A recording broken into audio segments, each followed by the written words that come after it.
be the spokesperson for India, that is Bharat. Hello future leaders. अब एक बहुत ही बड़ा मेजर जियोपॉलिटिकल डेवलपमेंट आपको देखने को मिल रहा है। आप सभी को पता था ये कभी ना कभी होने वाला है और वो हम देख रहे हैं क्योंकि इजराइल ने टारगेट और अटैक कर दिया है ईरान के ऊपर। एंड देन उसके बाद में आप देखेंगे हर जगह सिर्फ यही न्यूज़ कवर हो रही है that Israel launches strike against Iran. और खाली स्ट्राइक नहीं करी है, खाली अटैक नहीं किया है, इवन अपने ही देश में स्टेट ऑफ इमरजेंसी डिक्लेयर कर दी है अक्रॉस द कंट्री। एंड हर एक मीडिया हाउसेस, बहुत सारे वीडियोस, बहुत सारे विजुअल्स, इवन मैं आपको ग्राउंड रिपोर्ट भी दिखाऊंगा जो वहां से वीडियो या विजुअल्स निकल के आ रहे हैं। बट अभी तो सिर्फ यही कहा जा रहा है कि Israel has officially attacked Iran. आप देख सकते हैं Israel has carried out an attack.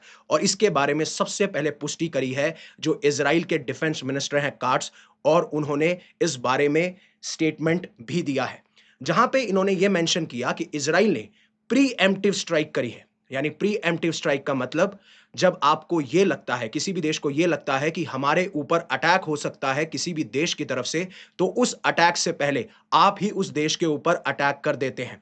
और ये सैटरडे मॉर्निंग को हुआ है। ऐसा नहीं है कि ये स्ट्राइक्स रात को की गई हैं। मोस्टली आप देखेंगे जो स्ट्राइक्स होती हैं आपको रात को देखने को मिलता है। मोस्टली जो कन्फ्लिक्ट हैं वो अनफोल्ड होते हैं रात को। बट सबसे खास बात ये थी कि इसको लॉन्च किया गया है दिन के अंदर। और ये जो रिपोर्ट है ये डिफेंस मिनिस्टर इजराइल काट्स ने कहा। अब आप पूछेंगे सर ये स्टेट ऑफ इमरजेंसी क्यों डिक्लेयर की गई है? देखिए, स्टेट ऑफ इमरजेंसी इसलिए डिक्लेयर की गई है क्योंकि इजराइल की गवर्नमेंट भी ये जानती है कि हमें एक्सपेक्ट करना होगा या हमें तैयार रहना होगा, बिकॉज ईरान विल रिटेलिएट। और वो रिटेलिएशन मोस्टली होगा ड्रोन्स और बैलिस्टिक मिसाइल से। और मैं जब भी पहले वीडियोस कवर करता हुआ आया हूं, मैंने जब भी आपको बताया है, तो ईरान की जो बैलिस्टिक मिसाइल की ताकत है उसको आप इग्नोर नहीं कर सकते, स्पेशली मिडल ईस्ट के अंदर। तो इसीलिए इजराइल के अंदर अब स्टेट ऑफ इमरजेंसी को डिक्लेयर किया जा चुका है। अब जब धीरे-धीरे मैं इसके ऊपर और पढ़ रहा था तो 3 एक्सप्लोजन्स को तेहरान के अंदर वहाँ के जो रेज़िडेंट्स हैं उनके द्वारा सुनाई दिया जाता है। और इवन जो फार न्यूज़ एजेंसीज़ हैं उन्होंने ये रिपोर्ट किया कि जो भी उन्हें रिपोर्ट्स मिल रही थी, जो भी उन्हें इंफॉर्मेशन मिल रही थी, काफ़ी सारी मिसाइल्स ने जो रिपब्लिक एरिया है इरानियन कैपिटल का, यानी जो तेहरान का आसपास का एरिया है या जो तेहरान उनकी कैपिटल है, उनके आसपास 3 एक्सप्लोजन सुनाई दिए गए हैं। और जब बीबीसी के पास में इमेजेस आती हैं तो ये इमेजेस अभी हमें देखने को मिल रही हैं। ये तेहरान का जोमहोरी स्क्वायर है, वहाँ से आप ये इमेज देख सकते हैं। यहाँ पे हसन अबद स्क्वायर है, यहाँ से आप एक ये इमेज देख सकते हैं। और इवन मैं आपको कुछ विजुअल्स भी दिखाना चाहूँगा, इवन ग्राउंड रिपोर्ट भी बताऊँगा जो एनडीटीवी के रिपोर्टर हैं आदित्य रोचकोल साहब।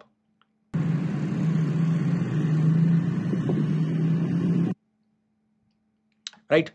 अब और कौन से विजुअल्स हैं, ग्राउंड रिपोर्ट क्या है, किस तरीके से सिचुएशन अनफोल्ड हो रही है, और एट प्रेजेंट इस पॉइंट पे जब मैं बात कर रहा हूं तब तक क्या क्या इंफॉर्मेशन है। और इवन मैंने कल एक व्हाट्सएप स्टेटस डाला था कि जो ये पाकिस्तान और अफगानिस्तान का कंफ्लिक्ट आपको देखने को मिल रहा है ना, somewhere down the line it's a distraction and something big is coming. हालांकि देखिए, पहले भी मेरे व्यूअर्स ने बोला था कि sir we can expect this attack on Saturday, और वैसा ही हुआ। आप लोगों ने भी बताया था इसके बारे में, काफी लोगों के बारे में, क्योंकि सबको पता था कि ये होने वाला है। लेकिन ये कब होने वाला है, no one knows about that, but yes it was imminent.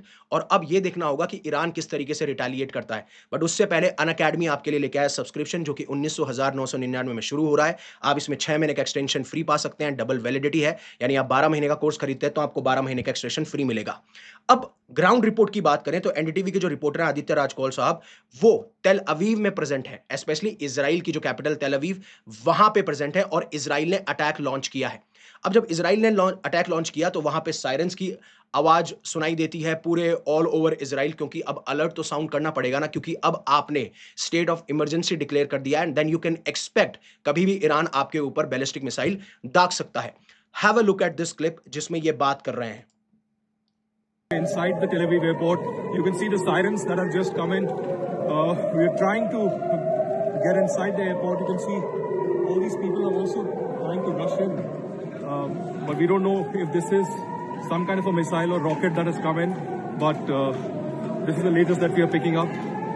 We are getting inside the airport, even as the sirens have come in of an incoming rocket at the Ben Gurion airport of Tel Aviv, Israel. This amidst the geopolitical tension between US and Iran, and some kind of a preemptive strike that can possibly happen against. I hope आपने ये सुन लिया होगा। अब even Israel की तरफ से Telegram पे भी एक स्टेटमेंट दिया गया है, जहाँ पे आर्मी ने जब अलर्ट भेजे, वहाँ पे पब्लिक को ये प्रिपेयर किया जा रहा है कि कोई भी मिसाइल यहाँ पे लॉन्च की जा सकती है इज़राइल की तरफ।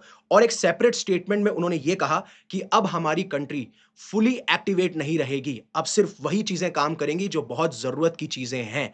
और इवन इसमें मेंशन किया गया है, स्कूल्स को बंद कर दिया गया है, आप एक साथ इकट्ठे नहीं हो सकते, गैदरिंग बिल्कुल मना कर दी गई है, वर्क प्लेसेस को बंद कर दिया गया है, इवन बस एक्सेप्ट एसेंशियल सेक्टर्स, जो खाने-पीने के सेक्टर्स होते हैं, जो बहुत ज़्यादा ज़रूरी हैं किसी इंसान के लिए, उसके लाइवलीहुड के लिए या फिर उसके जीवन यापन करने के लिए, वही सिर्फ ओपन रहेंगे एट प्रेज़ेंट। अब आपके दिमाग में ये आ रहा होगा कि सर लेकिन आपने थंबनेल में ये कहा है कि US and Israel both have launched the strike. क्योंकि जब मैं ये वीडियो स्टार्टिंग में बना रहा था तो इतनी इन्फॉर्मेशन नहीं आई थी, ये स्टोरी डेवलप हो रही थी। लेकिन बाद में अल जज़ीरा ये कहता है कि यूएस ऑफिशियल्स ने अल जज़ीरा को ये बताया कि ये जो स्ट्राइक की गई है, ये सिर्फ इज़राइल ने अकेले ने नहीं की है, इवन यूएस भी इसके अंदर इन्वॉल्व था। तो मतलब यूएस के फाइटर जेट्स और इज़राइल के फाइटर जेट्स एक साथ गए हैं, या फिर यूएस ने प्लानिंग करी है और इज़राइल के फाइटर जेट्स गए हैं। अभी तक वो डिटेल्स बाहर नहीं आई हैं, लेकिन हाँ, ये कंफर्म है कि इज़राइल और यूएस दोनों ने ये जॉइंट स्ट्राइक्स करी है ईरान के ऊपर, और इसको नाम दिया जा रहा है प्रीएम्प्टिव स्ट्राइक्स। अभी थोड़ी चीजें मैं बताऊंगा, सिर्फ ये डिटेल्स नहीं, मैं थोड़ा बहुत आपके लिए एनालिसिस भी करूंगा। और जो यूएस एम्बेसी है कतर के अंदर, उन्होंने तो जितने भी पर्सनल हैं वहां पे जो लोकेटेड हैं, वहां पे जो रह रहे हैं, उनके लिए शेल्टर इन प्लेस की जो फैसिलिटीज़ हैं वो स्टार्ट कर दी हैं। और ये मूव तभी आता है जब इज़राइल ईरान के ऊपर अटैक लॉन्च कर देता है, because you never know, because Iran ने साफ-साफ ये कहा है कि जो भी यूएस में मिडल ईस्ट के अंदर यूएस के जितने भी बेसेस हैं, हम उनको टारगेट करते हुए पाए जाएँगे। हालाँकि ट्रुथ सोशल पे ट्रंप ने भी कन्फर्म कर दिया है कि यूएस ने स्ट्राइक्स कर दी हैं ईरान के ऊपर, और ये एक मेजर कॉम्बैट ऑपरेशन है। हालाँकि उसके ऊपर एक 8 मिनट का वीडियो भी ट्रुथ सोशल के ऊपर डाला गया है। अब बात यह है कि अयतुल्ला अली खमीनी जो ईरान के सुप्रीम लीडर हैं, उनका क्या स्टेटस है? अब जो रिपोर्ट्स निकल के आती हैं उसमें यह कहा गया है कि जो सुप्रीम लीडर अयतुल्ला अली खमीनी है वो तेहरान के अंदर तो है ही नहीं।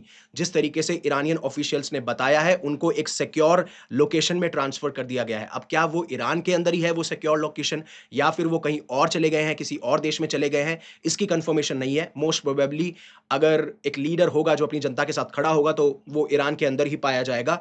अर्लियर बात ये थी, क्योंकि ये इतना इंपॉर्टेंट क्यों है कि उनको सिक्योर लोकेशन तक पहुंचा दिया गया है, क्योंकि जब रिजीम चेंज की बात आती है तो आपको लीडर को असैसिनेट या लीडर को मारना ही पड़ेगा। जैसा इजराइल ने पहले भी कहा था कि we had the chance to kill him but we couldn't, we failed, but this time we will not fail. And यहां पे ये कहा गया कि जो ये स्ट्राइक हुई है ना कैपिटल के अंदर, तेहरान कैपिटल के अंदर, ये जस्ट जो खमीनी का ऑफिस है उसके पास ही हुई है। तो टारगेट जो था वो तो अयतुल्ला अली खमीनी ही थे, बट अब ये है कि किस तरीके का रिस्पॉन्स आता है। और आप कल से ही देखिए, मैं ये नहीं कह रहा हूं कि इसके बारे में किसी को पता नहीं था या फिर अब बहुत शॉकिंग है, लेकिन आप कल से देखिएगा जिस तरीके से थर्सडे को जो टॉक्स हुई थी, और मैंने कहा था कि पहली जो पॉसिबिलिटी है ना कि संडे से थर्सडे के बीच में टॉक होगी, वो नहीं। हालांकि इसके बारे में मैं डिस्कशन कर चुका था, क्योंकि जेरूसलम पोस्ट जो कि इजराइल का ही एक न्यूज़पेपर है, वहां से जब इंफॉर्मेशन निकल के आती है, और मोस्ट लाइकली कहा गया था कि इसी टाइम अटैक होने वाला है, और इसी टाइम पे अटैक हुआ है। जहां पे ट्रंप का कल एक वीडियो भी वायरल हो रहा था कि we have a very big decision to make and it is not easy. तब से ही लग रहा था। और इवन ये सिर्फ एक डेवलपमेंट नहीं है, कल 2-3 ऐसे डेवलपमेंट हुए हैं जिससे ये लग रहा था कि हाँ, सैटरडे को we can expect a strike और अटैक ऑन ईरान। एक बार के लिए इनका ये जो विजुअल है वो भी आप सुनिएगा। Got a lot of things going on. Now we have a big decision to make. You know that. Not easy. Not easy. We have a very big decision to make. We have a country that's been, for 47 years, blowing people's legs off, arms off, the face. They've been knocking out ships, killing people, lots of people, not only Americans, lots of people. It's been terrible. 32,000 people killed over the last 2-3 months, protesters, 32,000.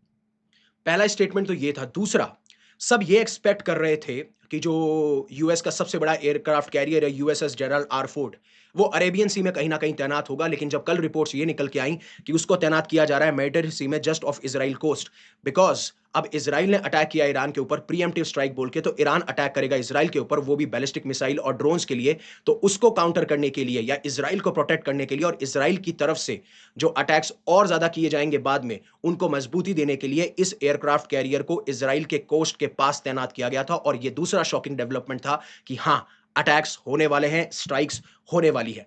But reports ये निकल के आ रही हैं कि Iran भी अब अपने आप को तैयार कर रहा है कि वो रिटेलिएट करेगा। जिस तरीके से अभी मॉर्निंग में ये स्ट्राइक्स हुई हैं, ये चीज़ एक तेहरान ऑफिशियल ने रॉयटर्स न्यूज़ एजेंसी को बताया है और इन्होंने कहा कि जो हमारा रिस्पॉन्स होने वाला है that is going to be crushing. अब ये पता नहीं है, अनक्लियर है कि किस तरीके से ईरान टारगेट करेगा, कहाँ किस लोकेशन पे टारगेट करेगा, इज़राइल पे पहले टारगेट किया जाएगा या नहीं किया जाएगा, क्योंकि मुझे लगता है कि अगर उन्होंने मिडल ईस्ट के बेसिस पे टारगेट किया, यूएस विल बैंग ऑन। मतलब यूएस हर जगह से अटैक करना शुरू कर देगा।